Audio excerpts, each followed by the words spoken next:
Hyderabad TGPSC పారదర్శకంగా ఉద్యోగ నియామకాలు చేస్తుంది. ఇచ్చిన నోటిఫికేషన్ ప్రకారమే ఉద్యోగాల భర్తీ. గత ప్రభుత్వం ఇచ్చినట్టుగానే 1.50 రేషియోలో ఉద్యోగాలు భర్తీ చేస్తాం. ఇప్పుడు కొందరు 1.100 పిలవాలని కోరుతున్నారు.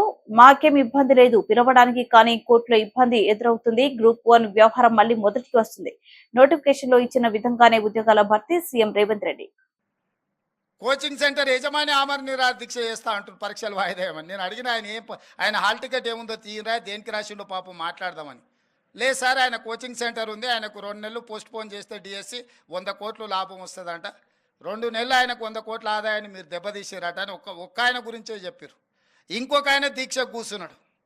ఏందే ఆయన మన పార్టీలో ఉండే మనటి వరకు ఆయనేం పరీక్షలు రాస్తున్నాయనంటే, నువ్వు పార్టీలో ఏం ఉద్యోగం ఇవ్వలేదంటే సార్, ఇప్పుడు నిన్ను గిల్లడమే ఆయన పైన అంటే, అందుకే ఆయన దీక్ష కూర్చున్నాడు సార్ అన్నాడు.